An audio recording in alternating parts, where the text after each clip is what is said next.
हर काम के आधार पे ही हमें फल मिलता है। जो हमें मिल रहा है वो हमारे काम के अनुसार ही है। पर कुछ लोग भाग्य के फल के पीछे पड़े रहते हैं। वो भाग्य के फल को चाहते हैं कि भाग्य में मेरे वो फल लिखा होगा तो ज़रूर मिलेगा। पर मैं बताना चाहता हूँ कि तुम अगर हारे हुए हो, थके हुए हो, डिप्रेस हो, करने का मन बिल्कुल नहीं है कि अब नहीं हो सकता है, पीछे हट रहे हो, तो सिर्फ एक बात याद करो कि अच्छी ज़िंदगी किसको चाहिए? पड़ोसी को। वो अच्छी ज़िंदगी किसको चाहिए? तुम्हारे दोस्त को। वो घर गाड़ी आत्मसम्मान वाली ज़िंदगी, फाइनेंशियल फ्रीडम वाली ज़िंदगी किसको चाहिए?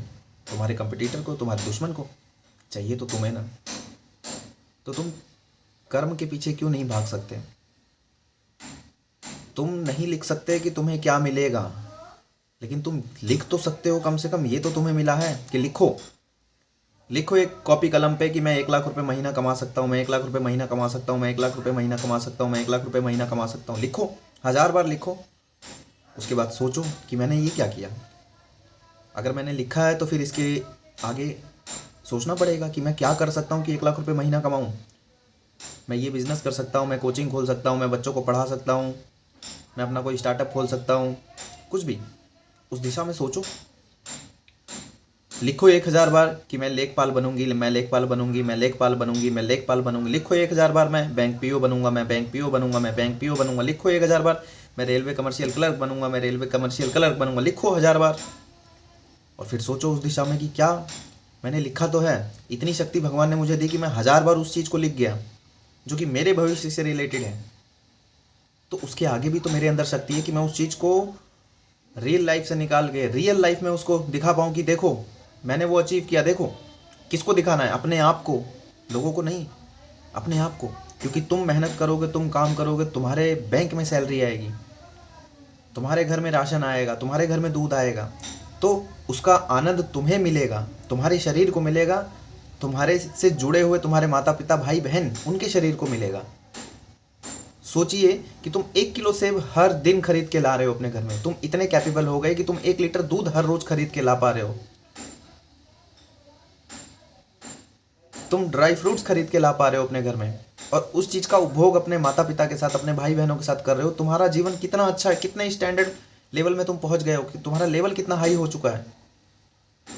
शरीर में कोई बीमारी नहीं, मानसिक कोई तनाव नहीं, उम्र 10-20 साल और बढ़ जानी है। लेकिन अगर तुम अभी मेहनत नहीं किए, अभी तुम 5-6-7-8 घंटे मेहनत नहीं कर पा रहे हो, तुम सोच ही नहीं पा रहे हो उस दिशा में, तो कल तुम किस रास्ते पे जाओगे? क्या तुम्हें लगता है कि जब तुम घर से वापस आ रहे होगे तो तुम 1 किलो सेब, संतरा, अंगूर खरीद पाओगे? अपने घर को वापस जाते हुए तुम ये सोच पाओगे कि आज बच्चों के साथ कौन सी पोएम सुनानी है, आज माता पिता के साथ कौन सा टीवी सीरियल देखना है, आज आज हम महाभारत में कौन सा एपिसोड देखेंगे? ये सब सोचोगे? या तुम ये सोचते हुए आओगे काम पर से कि यार बड़ी मेहनत हो गई, राजू के 5,000 रुपये देने हैं, पूजा के 10,000 रुपये लौटाने हैं, लोन भरना है, मकान मालिक का किराया देना है, राशन वाले का राशन के पैसे देने हैं। तुम ये सोचोगे। और एक बार अगर तुम इस ट्रैप में फंस गए तो तुम्हें ये वाली ज़िंदगी अच्छी लगेगी जो आज तुम जी रहे हो। आज तुम जो जी रहे हो, तुम्हें ये याद आएगा कि हे भगवान मुझे ऐसा जीवन मिल जाए, मुझे 6 महीने मिल जाए, मुझे 8 महीने मिल जाए, मैं फाड़ के रख दूंगा। मैं इस जीवन से तंग आ गया हूँ। जब तुम उस ट्रैप में फंस जाओगे जहाँ पे तुम सुबह ड्यूटी जाओगे, शाम को आओगे, सुबह ड्यूटी जाओगे, शाम को आओगे, सुबह ड्यूटी जाओगे, शाम को आओगे, तो तुम कहीं निकल नहीं पाओगे। वो आज़ादी जो तुम्हारे पास है अभी, जो तुम्हें दिख नहीं रही है कि मैं पढ़ के अपना नसीब, अपना अपना लक आजमाना नहीं चाहता, मैं पढ़ के कठोर परिश्रम करके अपना जीवन सुधारना चाहता हूँ, जो कि भगवान मुझे देंगे। तुम्हारी लड़ाई डायरेक्ट भगवान से होगी अगर तुम अथक प्रयास कर लेते हो।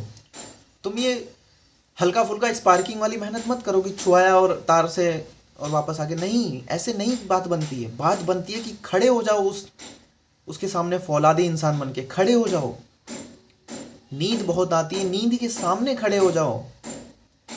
मन नहीं करता पढ़ाई का, उसके सामने खड़े हो जाओ। अपने आप को दिखा दो कि भाई अचीव करना है, ऑप्शन नहीं है।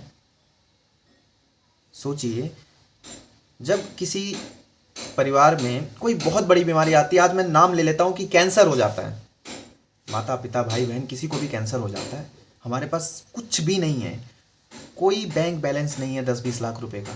हम जाते हैं सरकारी अस्पताल में।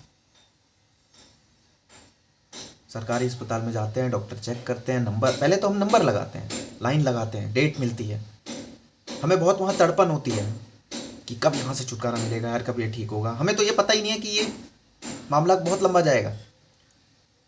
हफ्ते, 10 दिन, महीने धक्के खाते हैं, नंबर लगते हैं, डॉक्टर के पास पहुँचते हैं, फिर डॉक्टर भी वहाँ कैसे ट्रीट करते हैं, तुम जानवर हो, ये करा लेना, ये करा लेना, इस रूम नंबर में चले जाना, ये हो जाना, हो सकता है ये कैंसर है, हो सकता है ये है, बस हो गया तुम्हारे जीवन की लंका लग गई, फट गए तुम समझ नहीं पाओगे कि तुम्हारे साथ अब होने क्या वाला है अगर तुम्हारे पास पैसा नहीं है। तुम उस सरकारी अस्पताल के धक्के खाते रहोगे, वहाँ पे तुम्हारा चेक होगा, टेस्ट होगा, उसके बाद कई महीने बाद रिपोर्ट मिलेगी, कई महीने बाद नंबर आएगा, कई महीने बाद बेड मिलेगा, कई महीने बाद ऑपरेशन होगा, और कई महीने बाद करते करते जीवन नरक हो जाएगा। और तुम वहाँ वो विजुअल्स देख देख के मरते रहोगे अंदर कि काश मेरे पास सरकारी नौकरी होती, काश मेरे पास बैंक बैलेंस होता। तुम वो जीवन नहीं सह पाओगे, और वो जीवन मैं भी नहीं चाहता कि कोई भी सहे। अगर तुम्हारे पास अभी समय है, खाली एक मन ही तो नहीं कर रहा, खाली तुमसे एक बार तुम फेल ही तो हो जा रहे हो, कोई बहुत बड़ा पाप थोड़ी ना हो जा रहा है तुमसे, तुम मर थोड़ी ना जा रहे हो, तुम्हारे लिए ऑप्शन खत्म थोड़ी ना हो जा रहे हैं, तुम्हारे लिए दिन, समय, पढ़ाई, बुद्धि, मेमोरी सब खत्म थोड़ी ना हो रही है, खाली तुम फेल ही तो हो रहे हो।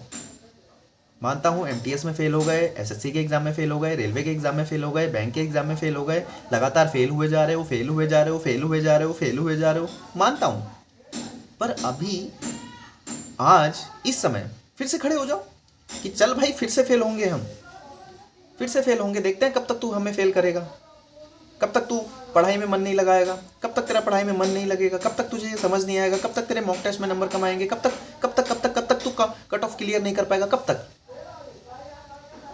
रिजल्ट कभी नहीं अज्यूम कर लेना कि मैं बैंक पीओ निकाल लूँगा तो मेरा जीवन ऐसा हो जाएगा, कभी सोचना नहीं, उस चीज़ को लेके बैठना नहीं, सिर्फ दर्द को लेके बैठना कि लड़ना है, नंबर लाना है, मॉक टेस्ट में नंबर बढ़ाने हैं, अपने आप को इतना खपा देना है उसमें कि बस पढ़ाई पढ़ाई पढ़ाई पढ़ाई, मेहनत मेहनत मेहनत मेहनत, करम करम करम करम, बस सिर्फ यही सोचते चले जाना है। अगर तुम एक बार उस चीज़ को सोचने लग जाओगे ना कि बैंक पीओ बन जाएंगे, रेलवे का एग्ज़ाम निकाल लेंगे और ऐसी ज़िंदगी हो जाएगी, तो तुम हवा में हो जाओगे। और जब तुम्हारा मॉक टेस्ट में नंबर कम आएगा, जब तुम्हारा पढ़ाई में मन नहीं लगेगा, तो तुम एकदम से डिस्ट्रॉय हो जाओगे, तुम्हारा मन नहीं करेगा, क्योंकि वो बहुत बड़ी चीज़ लगेगी तुम्हें, बहुत बड़ी, तुम्हारे जीवन, तुम्हारे संसार से भी बड़ी हो जाएगी, और तुम उस चीज़ को नहीं तोड़ पाओगे। लेकिन अगर तुमने उस चीज़ को हावी नहीं होने दिया, तुम सिर्फ इस मेहनत के ऊपर टिके रहे कि कोई बात नहीं, दर्द ही तो होगा, आज मैं एक मॉक टेस्ट लगाता हूँ बैंक पीओ का, रेलवे का, एसएससी का, लेखपाल का, पीसीएस का, नंबर ही तो कम आएंगे, फिर उसका एनालाइज करूँगा, एनालाइज करने में टाइम लगेगा, दर्द होगा, रिवीजन करूँगा, रिसर्च करूँगा, कहाँ से मेरे नंबर कम हो रहे हैं, कौन सा सिलेबस, कौन से सब्जेक्ट मुझे नहीं आ रहे हैं, सब कुछ रिसर्च पे अपने आप को खपा दूंगा, रिसर्च करूँगा, पढ़ाई करूँगा, समय पे अपना सारे काम का निष्पादन करूँगा, सुबह टाइम से उठूँगा, रोज़ पढ़ाई करूँगा, और एक दिन आएगा जब तुम्हारा जीवन बदल जाएगा। देखो, आज मैंने उस बीमारी का भी नाम लिया जिसको मैं कभी कभी अपनी वीडियो में नहीं बोलता। मैं भगवान से कहता हूँ कि किसी भी इंसान को वो बीमारी ना दे, बहुत दुखदाई होती है। आप यूपी ईस्ट में अगर रहते हो तो आप बीएचयू, बहुत सारे लोग बीएचयू जाते हैं, जाइए उस हॉस्पिटल के बाहर आपको नरक दिख जाएगा। छोड़िए, आप भारत की राजधानी में आइए, दिल्ली में आइए, ऑल इंडिया एम्स के बाहर जाइए, आपको नरक दिख जाएगा। नाक से पाइप लगी होगी, लोग ठंडियों में सड़क पे सो रहे हैं, शरीर पे सर्जरी कर रखा होगा और मेटल के तार से उसको सिला जाता है। आप देख के घबरा जाओगे कि ये क्या है, और उनको सड़कों पे छोड़ दिया जाता है कि भैया जाइए, नंबर लगाइए, आपको डिस्चार्ज हो चुके हैं। बहुत सारे उसमें इलाज का पड़ाव होता है। ये नहीं है कि वो आपको पूरा ठीक करके छोड़ देंगे। वो कोई प्राइवेट हॉस्पिटल नहीं है बाबू, जहां आप अपना पैसा लगाएंगे और आप बिल्कुल स्वस्थ होकर घर आ जाएंगे। बहुत दुख दर्द मिलता है। और वो बीमारी हो ही क्यों, मैं उस चीज़ के लिए डरा नहीं रहा हूँ। हो सकता है, सबको हो सकता है, कुछ भी हो सकता है इस दुनिया में, भगवान ने सब कुछ लिखा ही है। लेकिन हम उससे बचने के लिए अपने शरीर को अच्छा तो रख सकते हैं। सही टाइम पे खाना, अच्छा भोजन, अच्छी नींद, अच्छा घर, अच्छा इन्वायरमेंट, अच्छी हवा, अच्छा पानी। आज तो पानी भी अच्छा नहीं है हमारे पास, हमें मशीन लगानी पड़ती है अपने घर में, लेकिन उसके लिए भी तो पैसा चाहिए। एक गरीब लड़की जब दुकान पे, राशन की दुकान पे जाती है ना, तो वो सरसों का तेल लेने से पहले भी सोचती है कि हम खुला वाला ले लेते हैं यार, 10 रुपये लीटर सस्ता पड़ रहा है। वो ये नहीं सोचता कि हम सस्ता खा रहे हैं, हमारे शरीर को खराब होगा, उसको पड़ी रहती है पैसे, क्योंकि जेब में उतने पैसे नहीं है, कोई शौक से नहीं है।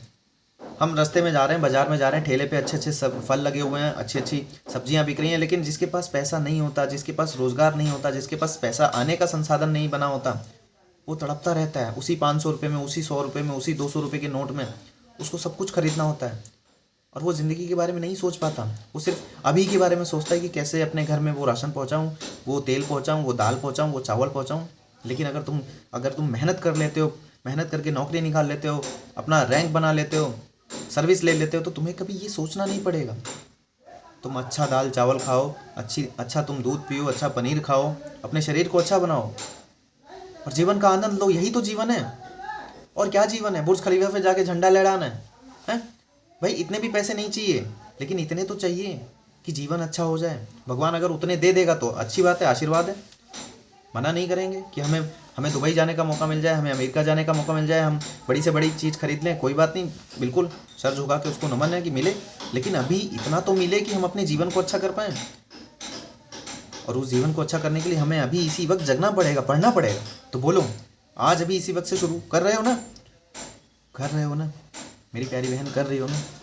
देखो, जीवन में कोई और दूसरा ऑप्शन नहीं है तुम्हारे पास। अगर तुम विद्यार्थी हो, तुम सच में अगर पढ़ के अपना जीवन बदलना चाहते हो, नौकरी निकालना चाहते हो, गवर्नमेंट सेक्टर में जाना चाहते हो, ऑफिसर अधिकारी बनना चाहते हो, तो तुम्हें पढ़ना होगा। इस चीज़ को नकारो मत कि समय ऐसे बदल जाएगा।